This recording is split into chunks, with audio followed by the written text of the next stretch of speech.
Marcus? Are you in my dream?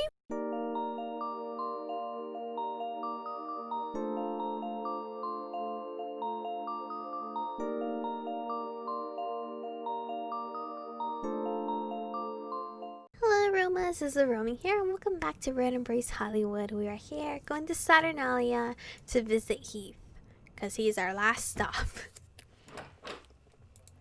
But when I glanced around for Heath, I didn't spot him anywhere. Maybe he'd stepped out for a while. Damn, what the? Chat with the patrons.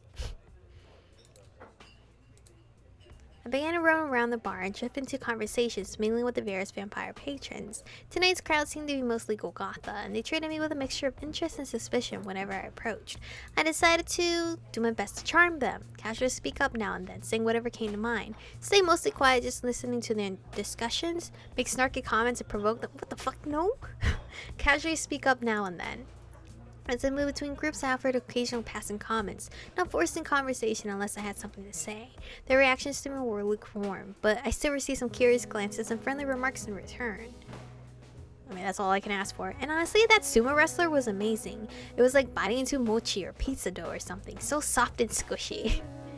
That's disgusting, Paulson. You need professional help. As I drift by the last group of Golgotha in the corner, I heard them engage in a passionate argument. Hey, you with the dark hair! One of them suddenly raised her voice, snapping her fingers and pointing at me. You're gonna be the tiebreaker, okay? Quick, what's the best body type to feed from? I want them to have meat on their bones, much softer. I enjoy thin, lithe ones, not so much flesh to bite through. Actually, I like the muscular types because those veins really pop. It really doesn't matter to me as long as they're clean. Or say nothing? This is about feeding on like a human, right? But there you just bite their neck. Does it matter? Does it matter? But I do want to get on their good side, though. I guess muscular types, you know, 'cause handsome. Ew. Hey, she's not wrong. Maybe I should feed my pet with some steroids. Get him juiced up so I can see those sweet juice canals. That's fucking nasty, like having a see-through cow or something. They start grumbling at each other again, apparently forgetting my existence. And with that, I'd more or less passed by every group that seemed interesting in tonight's flock of patrons. Alright, time to leave and go home. No idea if that did anything, but okay. I left the bar's quiet ambiance, returning to the street. Time had passed quickly and the night was already almost over. Time to head back. It had been a fairly quiet night, at least in contrast to my earlier adventures, though I had a feeling the reprieve wouldn't last. What's my next mission? I don't have one right now, do I? Besides to stay away from Marcus, which I did not. When I returned to the hotel, I expected Charisse to be in the meeting room like before. Instead, the clerk at the front desk handed me a note when I walked in. Apparently, Charisse was out of town again. Oh. I settled down in bed and pulled the note out of its pristine envelope, scanning over it. Hey, Chico. I received a call from Miss Aloysia earlier. Excellent work. Enclosed is a token of my gratitude, expressed in dead presidents. Don't spin it all in one place. I turned the envelope upside down and out fell a bundle of bills. Wow, bundles. A shockingly large amount of money, too. Your next task will be ready soon. Keep up the admirable performance, and one day you might end up as my right-hand woman. I'm coming for your spot, though. Joke's on you. As a final word of warning, there has been another murder. Shit. The mutilation was identical to the body you found in sewers, except instead of an Ascari agent, the victim was a Golgotha. Be on your toes, Michiko. We do not know where they will strike next. I'll see you soon. Locke. Well, at least I hadn't immediately been thrown in another errand, which meant I had some time to do as I pleased. Maybe Marcus would pay me a visit tomorrow, or else I could explore the invitation I'd gotten from Shang. The more I thought about it, the more curiosity and caution pulled me in opposite directions. Meeting with the Golgotha leader wasn't a bad idea in theory. He might have useful information. I just wasn't sure what to expect. Someone who lived in a graveyard had to have unique taste, to say the least. I mean, that's pretty cool, I guess. A vampire chilling in a cemetery. With those last uncertain thoughts circling my mind, I let sleep take me for another night. What? This is a different view? The cold crawled over my skin. An icy wind brushed past like something out of a frozen wasteland instead of California. I shuddered, curling my arms around myself reflexively. How long had I been waiting? It felt like days, even weeks. Maybe even my whole life. Am I dreaming? I drifted further into the sky, pulled along by some unseen force. My feet dangled in empty air, but I wasn't falling. Far, far below me, the city flickered endlessly, frigid, and beautiful as a snow globe. But I'd never seen it like this before, so small and fragile. It always looks this way. A voice resonated in my ears. Marcus? Are you in my dream? Am I dreaming? Beside me, Marcus gazed wistfully into the distance, down at the veiled city. Veiled? Not veiled. This is where we stand, remote, yet tethered, unable to descend or escape. This is the hell of our own making. He looks so goddamn handsome. His words had lost their accent, and instead I seemed to echo in my mind, in my own voice.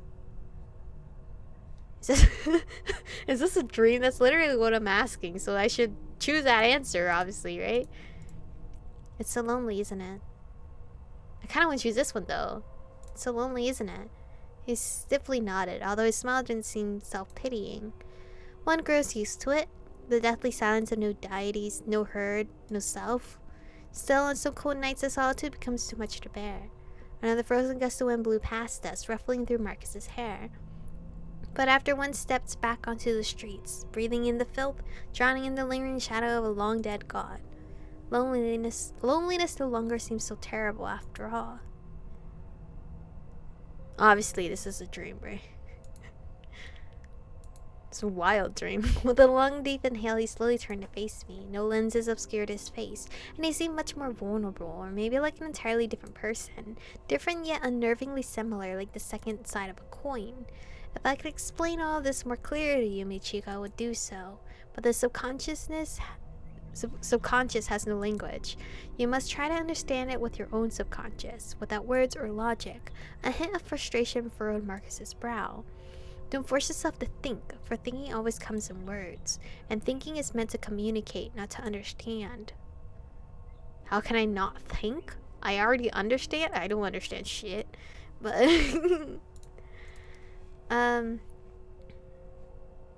how can I not think? I don't know. I already understand? What if I said this? Do I really understand? That may be so, but be careful not to hold it too tightly. For dreams are like tides on a beach, receding into the ocean after they wash your feet. Oh, he looks so sad. Marcus slowly reached his arm out to me. His cold palms pressed to my temples. What? Are you... What if he falls in love with me before I fall in love with him? That would be so cool. And I had nowhere to look except his unblinking eyes. If only I could keep you in this place with me forever, Michiko, but I cannot. I can throw you a rope, but you have to climb back here through your own will. Huh? What's going on, Marcus? Why can't you keep me here? I'll find a way back soon. Where's here? Why can't you keep me here? There's probably a reason. I'll find a way back soon. I know you can. But will you? I mean, I'll try. It looked as if he almost wanted to laugh, like he found an innocent, nonsensical humor in all of this. Not a cruel laugh, but a carefree one. There is one thing I can show you. Something you haven't witnessed yet, or yet witnessed. Long bony fingers slipped between my own, grasping them loosely. Then with his free hand, Marcus pointed to the distant streets below us, then up to the infinite sky. Which way would you like to go? There's no right or wrong answer. Higher or lower? I mean, I'm surprised that you're holding my hand, but it's not physical because we're in a dream. I think I would like to go higher to see the stars, you know? Marcus nodded. If he had wanted or expected a different answer, he showed no sign of it. Can we go? Ooh, so pretty. It's like what we see in an airplane. Higher up, the city started to look more abstract. In a sea of pure black dots, a golden light roamed on the straight paths, flickering in and out of existence.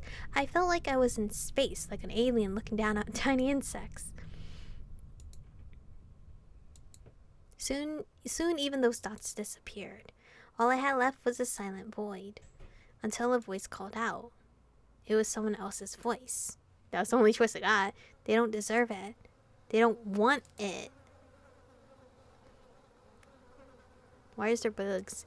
A voice that sounded strangely familiar, and the sound of countless buzzing flies. Is it gonna be like some dead body? I'm not down for this. Every day I look around me, and every day I'm disgusted about what I see. But when I look in the mirror, what I see there disgusts me more than anything else. I am the destroyer that you want so badly, and you will take responsibility for making me.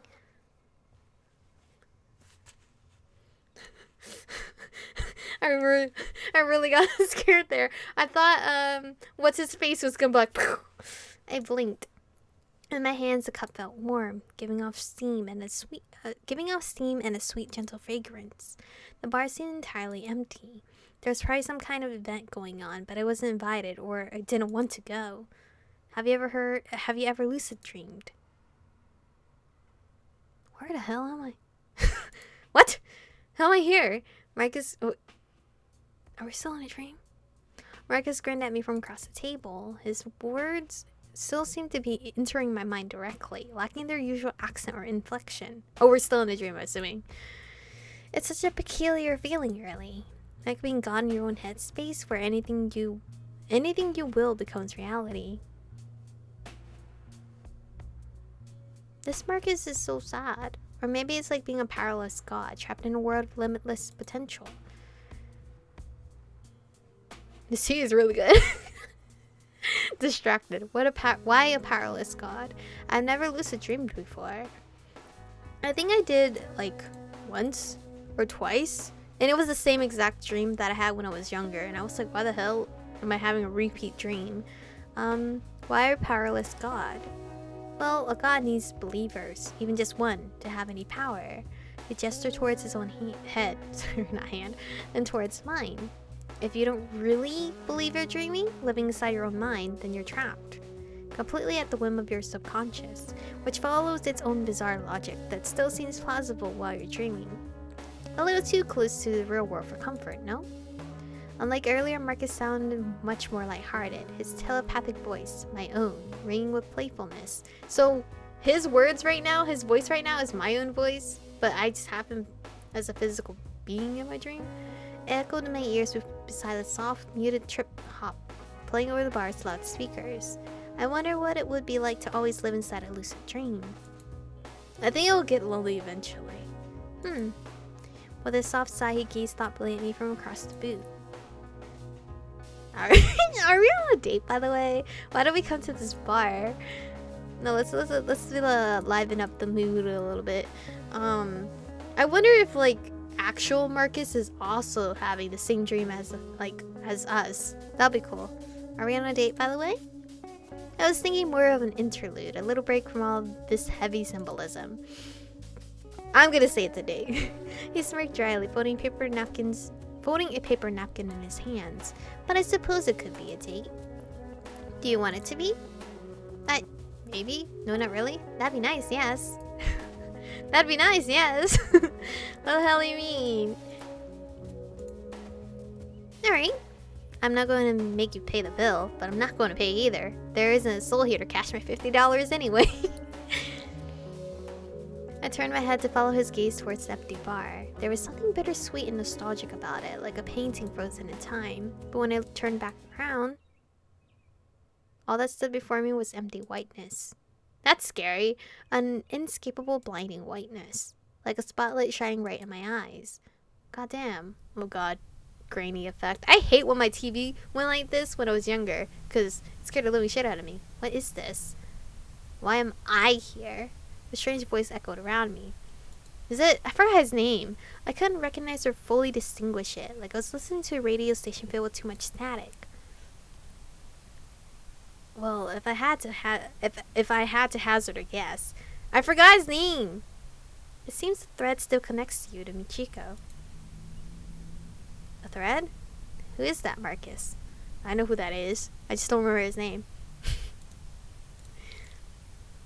A thread? Yes, certainly. One of those poetic threads of fate. Are you really her? Yes? Who else am I supposed to be? The figure seemed to be staring at me, although there weren't any features on its silhouette. The one and only, or should I say, the many. But maybe we should head to a familiar place for all of us.